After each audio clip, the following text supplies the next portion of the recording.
So we're getting into conversations about what happens now for Kenyans after these two gentlemen decided to have a conversation. Helping us out with that is Wakili Fanya Mambo Kinuthia. He's in the room this morning. Welcome to Kenya's biggest conversation. You're in the hot seat yet again. Fanya Mambo, how are you? Very good morning. I'm happy to be here. Good to have you here. I'm honored to be here. Well, as usual, it's a pleasure. Pleasure to have you here as well. Yes. We're going to start it off today. City's gone to the ocean. Yes. You know, and there's a thing about Africa when we go to the water. Okay. I'll allow him to tell you the rest. And our proverb for today. And then you tell us what you think about that, no? We are looking at countries in Africa that have a coastline. Yes.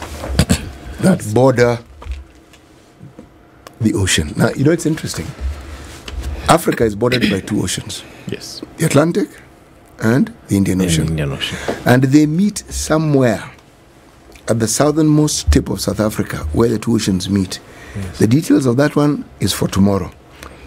For now, the proverb. A man whose belly isn't full of straw isn't afraid of fire. A man whose belly, or let me say, the one, so that we make it gender friendly. Thank you very much. The one whose belly isn't full of straw isn't afraid of fire. The ones whose belly isn't full of straw is not afraid of fire. No. Yes, it is at this point. Yes. That you tell us your interpretation. Yes. I think for me is, you see, straw burns when it catches fire. And so if you do not have things that would cause you to burn, then what would you be afraid of? So I think, taken in life's context, my understanding would be, why am I afraid of things that I think would harm me if I'm not possessed of those things that would be harmed by what would harm me? Like fire burns certain things, and straws is one of them. If I've made of cement, why would I be afraid of fire? Voila. Good. Yeah. Well done. So what does it mean? What does it mean? You've explained it very well. I want you to tell me what you think it means. Today's proverb is quite something. Today's proverb is quite something. It's quite something. Leo umenipata vizuri. Maoni yako baba si shida vile. Useme tu. Yeah. I think in real life context it means sometimes we don't have to be afraid of that which cannot affect us. Indeed. Yes. Well said. Well said. 1,000,000 points. Do with them as you wish. Yeah. City's feeling generous this morning. I speak on your behalf. You've done well. Thank you very much. And your interpretation is good. Okay. So, one would think, Fanya Mambo, that there is a Ruto-Raila power axis. From the very beginning, that there is an actual power axis here, and that they've come together and they forged this power so strong, and that is the reality. What it means for Kenyans is a totally different thing. So if we did an overview of that, in the last couple of weeks, many things have happened, many things have been said, people have been appointed, people have said, we're going back to the old times, and maybe not so old, whereby this power play was going to come about, whether we liked it or not. What's your overview, first of all, before we get into the nitty-gritty of what exactly has happened over the last, give or take, 1 month, and what it means for Kenya moving forward? First and foremost, this is a horrible come we stay marriage. Okay. It's actually a come we stay because we did not see the signing of the marriage certificate, and it's a horrible one. And now we have, you know, I don't know what to call a frog. Is it an insect, or is it a creature, or is it a mammal because it lays eggs? Because this is an amphibian government. And this amphibian government, now we have people who want to be in opposition and they want to be in government at the same time. And this is the likes of ODM. And I have a problem because I have seen them fighting with the Jeremiah Kionis and saying they're in Azimio. At the same time, they are fighting and saying they are properly and squarely within government. How can you be in Azimio, which is purely opposition and at the same time be in government and run government. And what worries me even the more is now the people who are replacing them in parliament, the Junet Mohammeds, because you see the leader of minorities basically supposed to be the leader of opposition in our current constitutional structure. How will they ask questions to people they considered to be their seniors in the party? So it means that now, in fact, we have completely and totally no opposition left in this country. And that's a bad place to be. Why? Because the opposition is meant to check the executive and all its doings. And if the group that was meant to be the opposition is now in the, what did you call it, come we stay arrangement. Yes, they're in a come we stay then marriage. it is very difficult. Is it not possible for husband to check wife or wife to check husband? It's not possible. Actually, in law, you're not allowed to give, you're not allowed to testify against your spouse. It's not acceptable. It's not admissible. So I think it's a horrible place to be because I do not see Junet Mohammed checking on Badi. I don't see. I don't see. That cannot happen. And I don't see, totally, completely, we now have no opposition left in this country. What we now have is a group of people who are sitting together to siphon from Kenyans. Boy. And I actually at some point offered myself, only that some people stopped me. I'd carried some 2 plastic chairs and a table, and I wanted to declare myself leader of official opposition. In fact, I wanted to mount them. You see where Kimathi's statue is every Tuesday and every Thursday. And Kenyans just come. And, you know, I had a banner even, official leader of opposition. My lawyer friends took away everything from me, and they told me, you can't do that. You're turning yourself into an activist, and we already made you a leader. So I'm still waiting to get an office somewhere, but I will offer myself to be official leader of opposition in the interim until we get some sense into this country, because what is happening is unacceptable. Fanya Mambo, does that not seem a little skewed? I mean, the fact that you have people who claim to be in the opposition and you claiming that they are not in the opposition, and you also claiming that the position of those in the opposition is actually vacant, hence you're offering yourself, surely. Does that not sound as though you found a niche where you decided to place yourself comfortably in the There's a political vacuum somewhere. Yes, And nature does not allow for... So let me fill that vacuum. Nature doesn't allow for vacuum. It's not even me feeling it. Nature is thrusting me into that space. It's like a bomb.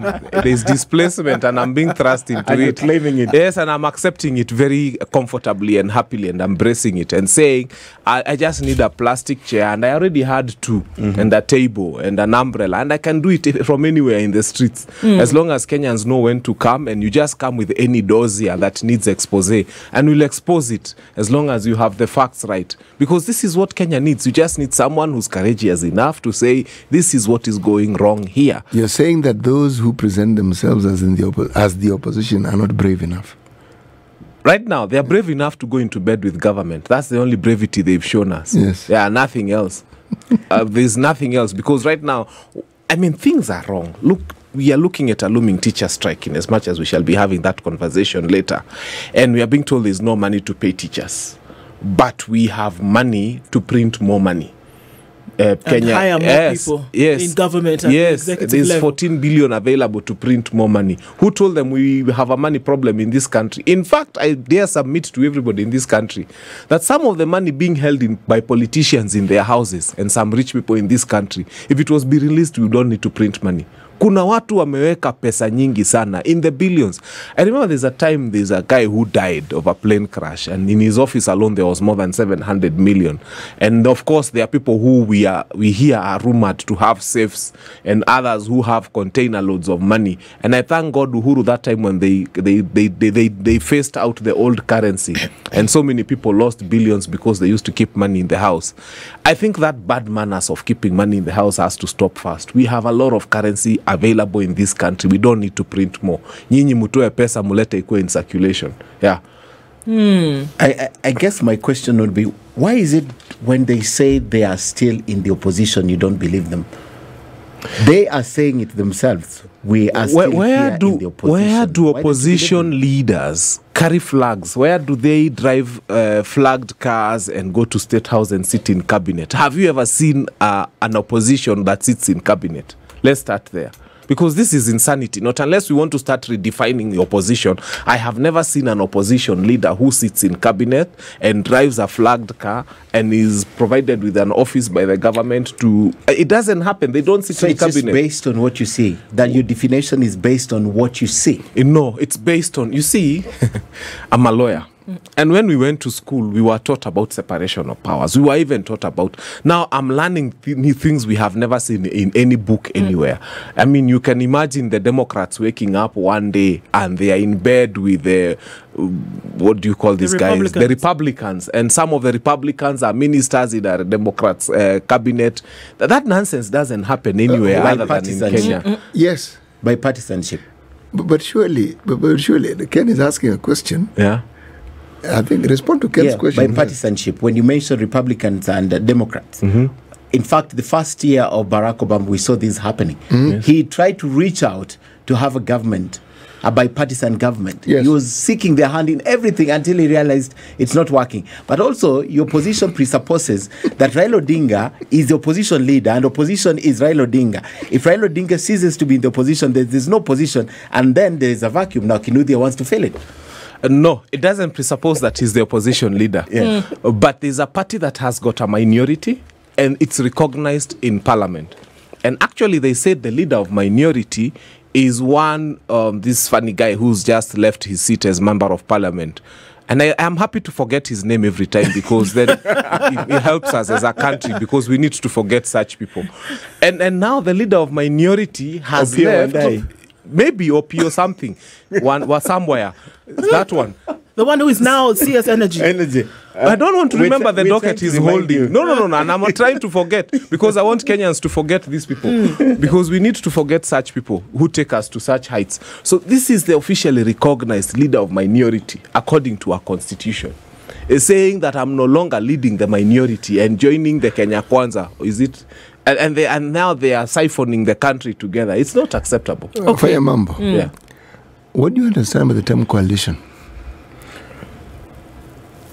Where people sit together and eat. Because in coalitions in this country don't make sense. Okay. In a political sense, we're just a pure definition, which if you were to juxtapose the reality of our country, of course, we would not serve as well. But when you form a coalition, what exactly are you doing? I think they are coalescing to eat. Because the things that we had said not to, including the finance bill, now have all of a sudden become holy. And I can see the leader, I can see Mbadi saying that they are going to look for some of the things that were rejected in the finance bill and bring them back.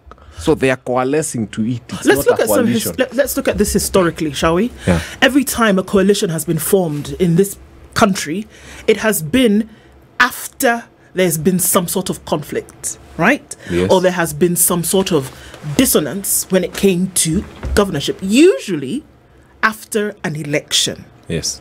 I don't know that there has been a coalition whereby there is no dispute over the election process.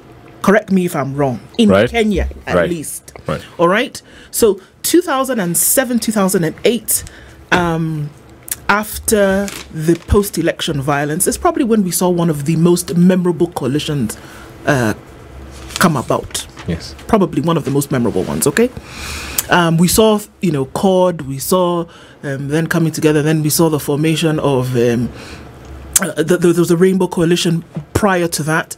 But usually they came together because if they didn't come together, the country was going to be thrown into a deeper conflict, and it was not good for, number one, sovereignty. It was not good for the people. It was not good for livelihoods.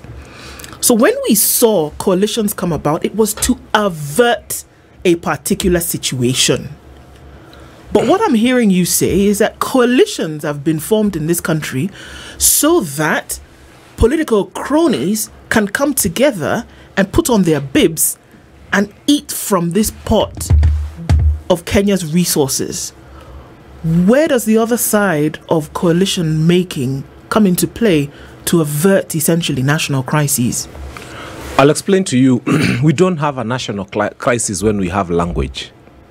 I never saw a time when the president was willing to engage people before the crisis came about.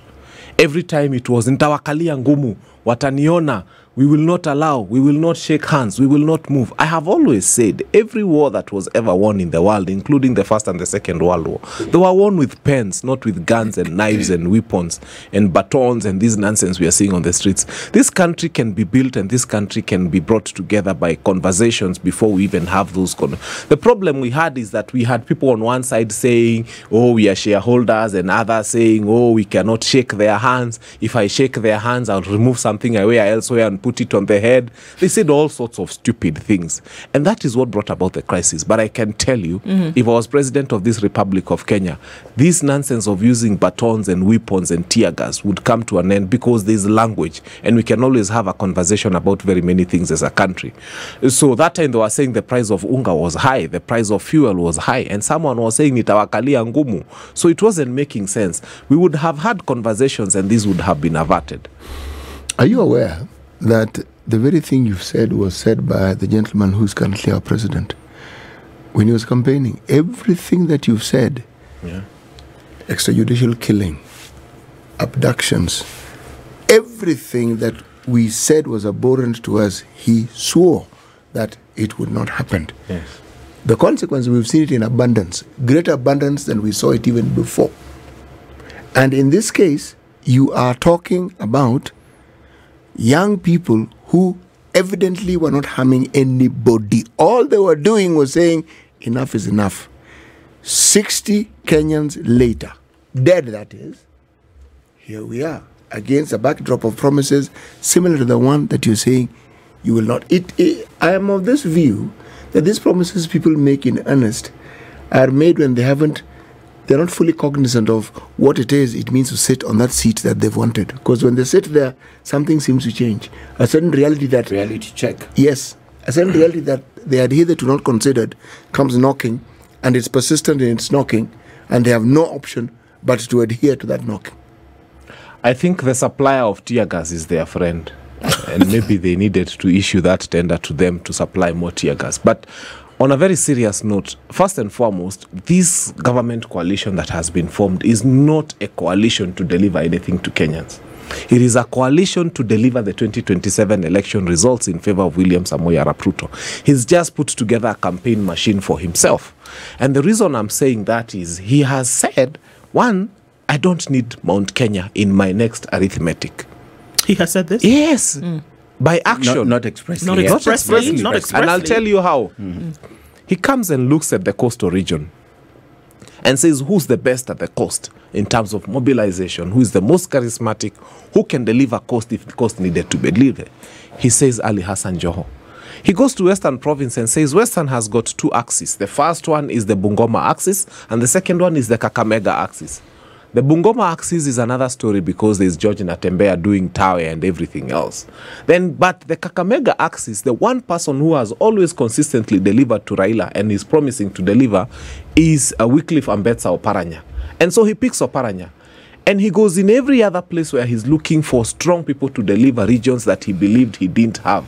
And then he gets people who are strong, including getting Badi because he has got some influence in Luo Nyanza, though he lost an election.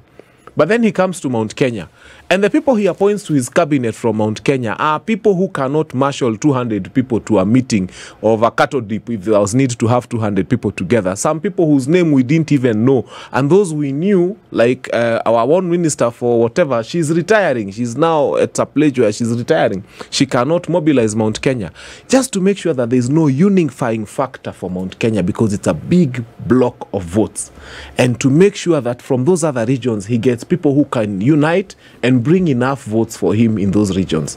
And so Mount Kenya will be left in its own political oblivion with some people whose names we are even struggling to remember even right now.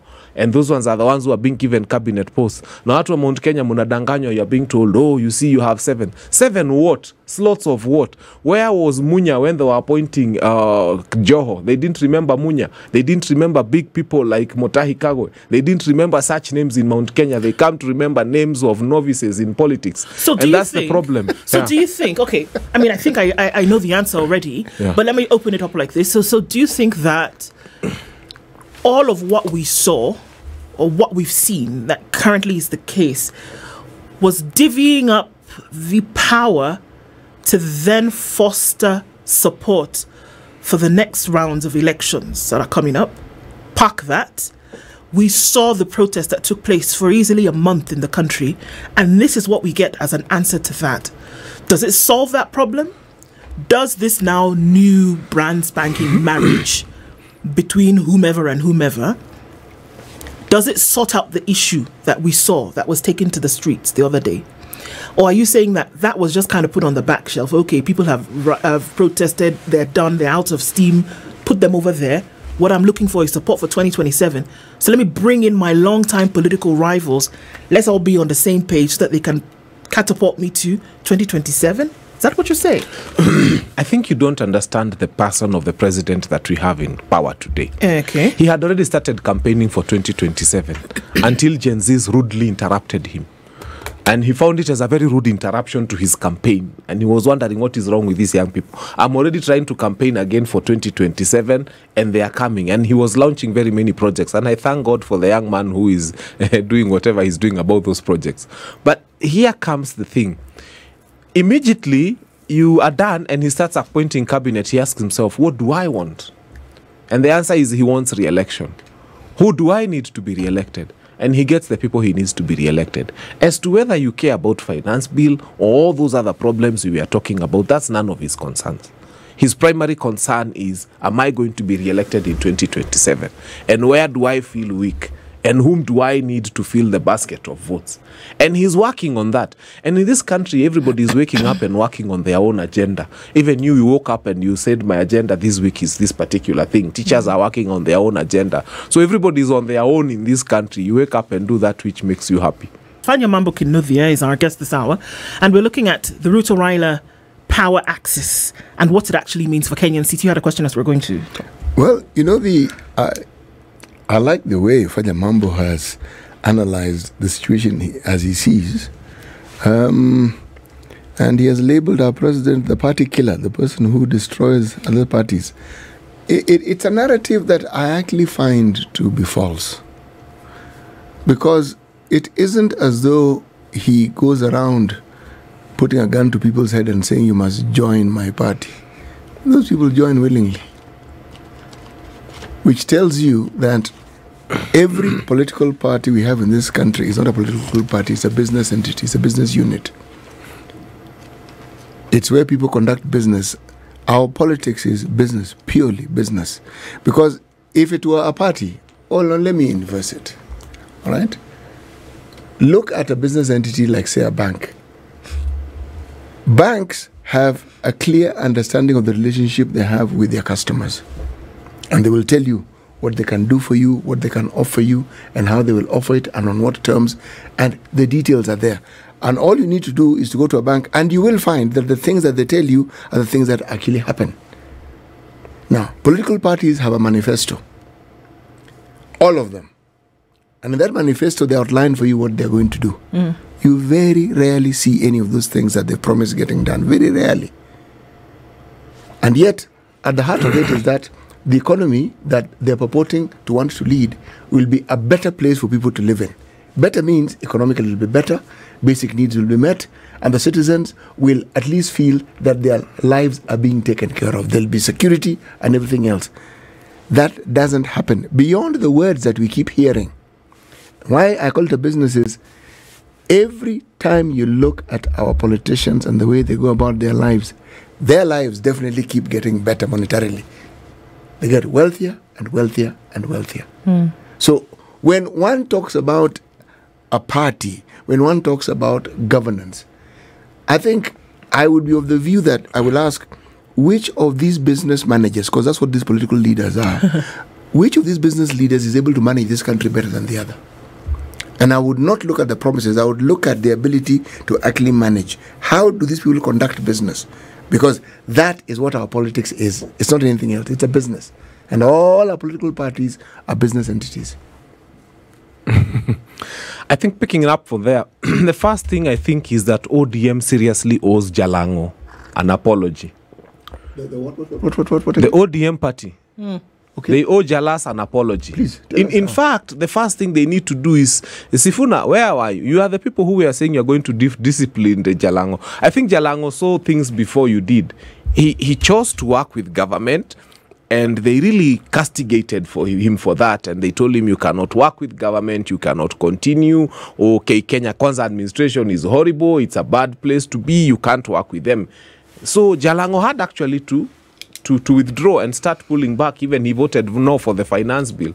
Only for those people who were telling him that Kenya Kwanza administration is bad, you can't work with it, to go into bed with it and actually join cabinet.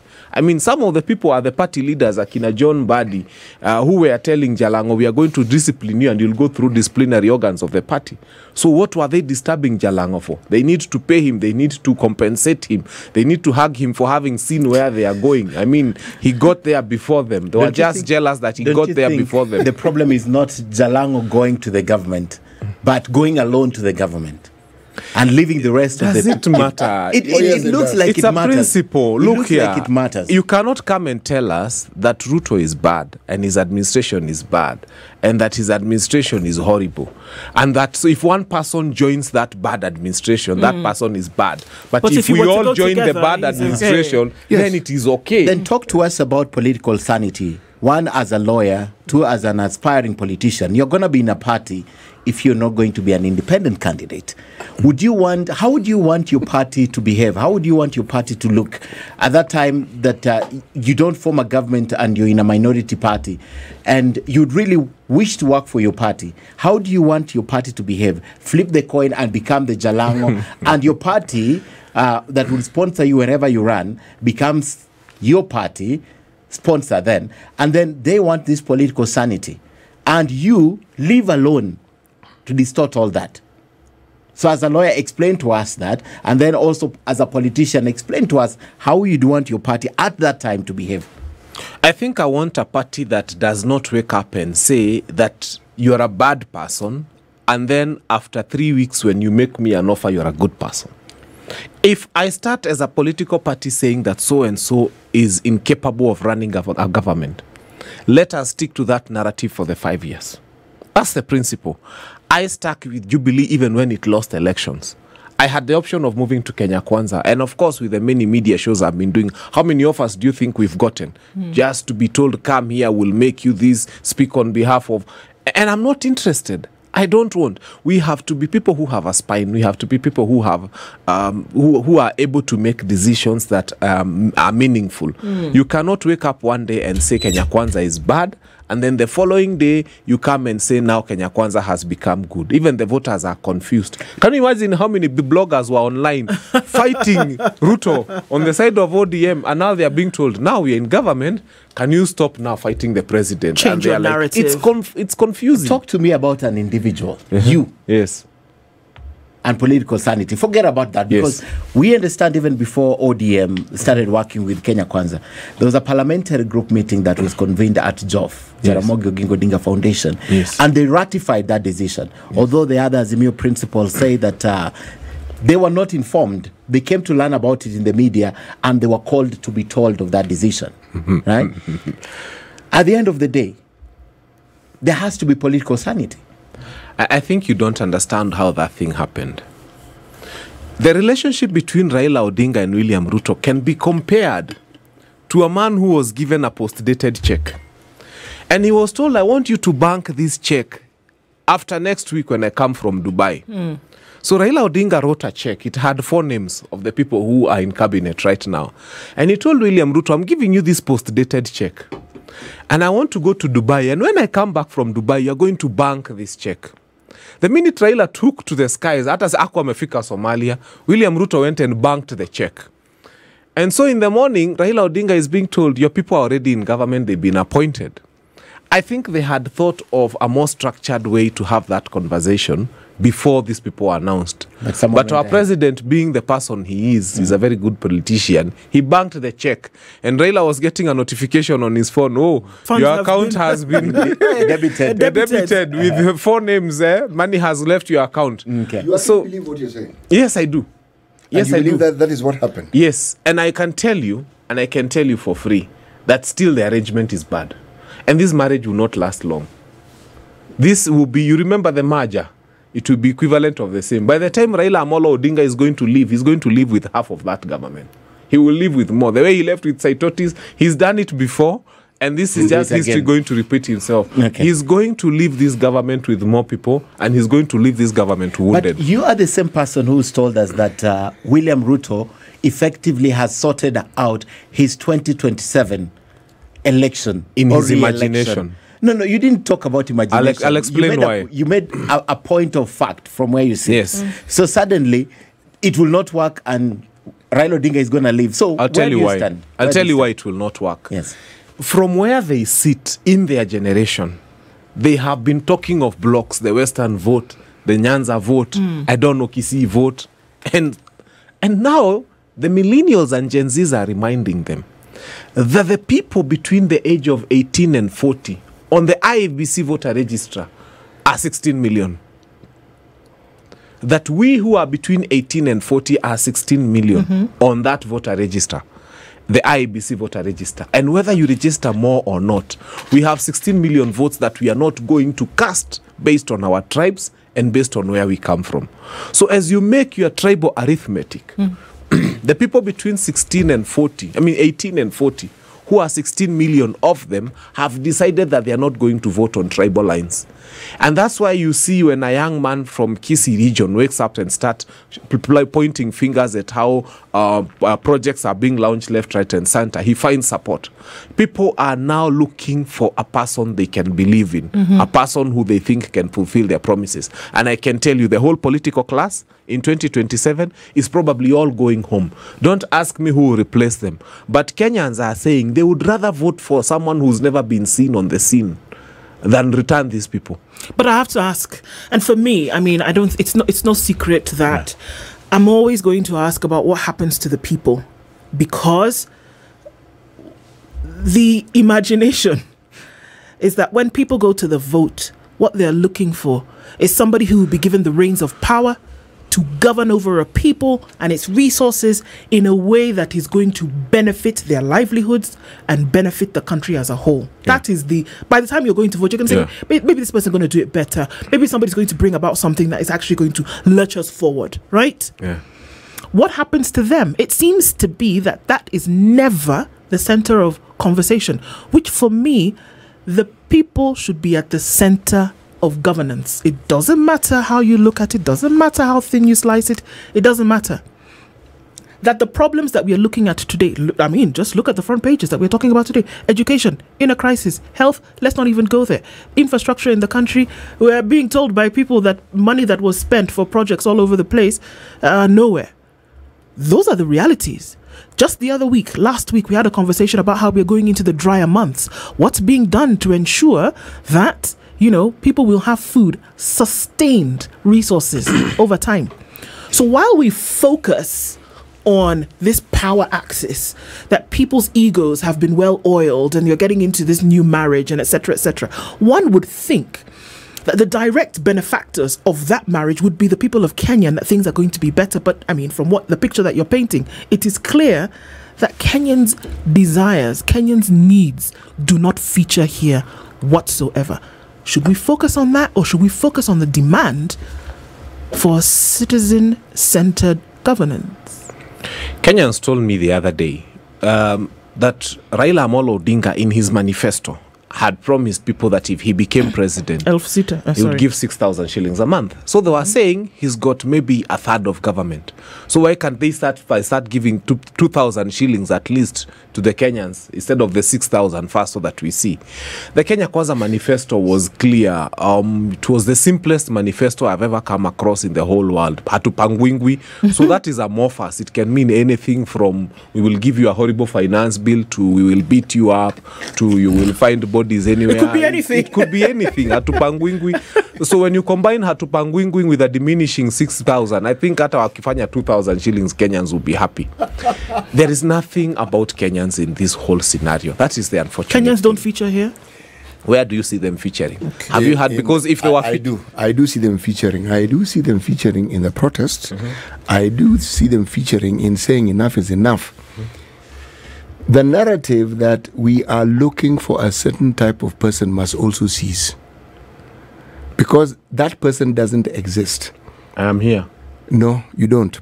People who exist in that sphere are people who are able to conform to accountability. And that doesn't happen because they are good people. It happens when we have an accountability mechanism that is strong. When the institutions work. Yes, that keeps people in check. Believing in the goodness of man will lead us nowhere. That is not what you should premise. Somebody should have the fundamental building blocks and you say, okay, but the primary building blocks that you need for what we're talking about is a system and people who ensure that they hold their leaders to account. If political leaders are not held to account, it doesn't matter how good they start. Something will go rotten at some point. I'm reminded of Ababu Namwamba when you speak about that. Look at where he started. And lots of all these members of parliament, most of them stood for something. There's a promise. Something happens along the way and things change. This promise you have in your heart, it just changes somehow. And things change totally and you become just a politician. I think we are getting it wrong. How To start so? with, Kenya has got more than 600 acts of parliament. We are drowning in laws. Our constitution is way bigger than the American constitution. What we have done is we are having bad manners. And we are thinking we are going to cure bad manners by creating new laws. So you find the penal code is enough to punish every crime in this country. But then you have the Anti-Corruption Commission, then you create all sorts of laws because you want to deal with the theft of public resources. I have told you, France held the election the other day. You should have seen their ballot paper. A simple paper almost with no security features. And there's no mad French man who will come and vote more than once. Why do you said it? Why? I'll tell you why. Now, here in the country, and mind you, they are not putting all those controls and measures and they are saying. Here in the country, you can imagine if we had a simple ballot paper that can be printed on River Road, an MCA would get 5 million votes. So what we are trying to do is to say that the problem sometimes is not in the law. And every time you make a law in Kenya, people try to circumvent it. We have so many laws. We even came up with public procurement to be done online. People have brought that system down. We tried making sure that all our land system is on the digital platform. They usually make sure that system is down. You come up, NTSA, a very good system. Right now, Teams loses 15 billion one night like it's a sneeze in the air. No biggie. No biggie. So the thing is, we have bad manners. And no matter how many laws, and I can tell you, Parliament can sit there and come up with 300,000 laws to govern Kenyans. Mambo, but Kenyans will circumvent I wasn't talking about the laws. The laws are exactly what you say they are. And perhaps to answer your question, I should ask a question. Why do you think laws exist? Well, President Emilio Mwai Kibaki governed us with Moi's constitution. Okay, why do you think laws exist? Now we have a head of state who is governing us with a new constitution, the Moi style. All I'm trying to say, they exist. They exist so that you can try to have harmony. No, they exist because there's an innate understanding that people given an opportunity will do wrong. That is what laws do. They check you. Yes. Yes. But for laws to work, human beings, you saw what the Gen Zs did. You saw that one. Holding people to account. In that short period of time, you've seen what happened. Things that you didn't think would happen, happened. We saw. Why? Leaders understood, including the president, that he's being held to account. Believe me, if leaders don't know that they're going to be held to account, it doesn't matter, and you're right, how many laws we'll create. We'll create them and just circumvent them. But when you know you'll be held to account and there will be consequences, people will be a little more careful. So are we saying, essentially, and maybe Fanya, you contribute to that, is that it doesn't matter who you put then at this axis of power. It doesn't matter who you bring in from whatever coalition, from whatever relationship, and join them and hope that no one puts them asunder. It doesn't matter. But that if you have a population of citizens who are interested in their governance, keeping these individuals to account, then those people will actually fulfill the tenets of proper governance. Is that what we're saying? I'm saying they will have no choice because the consequences will be dire. If every time you dip your hand or you sort of like immerse your body in the cookie jar and you know that your naked picture in the cookie jar will be made public to everybody, you wouldn't dare. So, is there a place for citizens to keep individuals who sit in these positions accountable? Yes, there's every space for citizens to keep these people accountable. I've always said that the prize for good democracy, for good governance, is eternal vigilance. You have to be eternally vigilant. You have to keep reminding these people why you voted for them and all. But the other suggestion I would make to especially our young people is that the government is prepared for your bodies. They are prepared with batons. They are prepared with guns. Do not throw your bodies at them again. Where they are, everything they've been doing and reorganizing and re-strategizing is all about your body. They are able to beat up your body. They bought tear gas for your body. They've done that. Let us throw brains at them. I saw one time when young people sat down and decided to send hundreds of thousands of emails to a specific email address, and that had a very bad effect, and it actually impacted more than being on the streets. So I'm urging every young person who wants to pick up this fight with the government, let us start throwing brains at them. They are not prepared for a war of the brain. And when you sit down and strategize and start the war, there's a lot you can do on your phone. There's a lot you can do on email. And the email example was one of them. They sent emails to some multinational, and those people got 1 million emails and they couldn't move and they had to make phone calls. I think this is the high time that we as young people start throwing at them something that they were not prepared for. Don't take your body to the street again. Throw your brains at them. They are not prepared for your brains. They would have to come and hire some of your own to help them decipher how to go about it. But for now, they are restocking tear gas, they are restocking batons, they are training boots, they are buying more lorries, they are buying more water for the lorries, and so on and so forth. So my suggestion is, as much as possible, let us throw our brains at this government and they'll be confused. Which one has more rate of success? We know going to the streets worked for this country before, and it's worked. Are you saying it's time we stopped going to the streets and started applying our brains and soft protest more? Because as a lawyer, again, you must be alive to Article 37 that allows this. Why is it that you're not calling for the implementation of Article 37 and respecting Article 37, and instead you're saying because let's try and do it a little bit different? When we go the Article 37 way, we realize that it is possible, and we believe it, for one young person to kill very many people, put them in sacks, carry them, nobody sees him, takes them to a dumping site just behind a police station, nobody has seen him, and Article 37 exists in our constitution.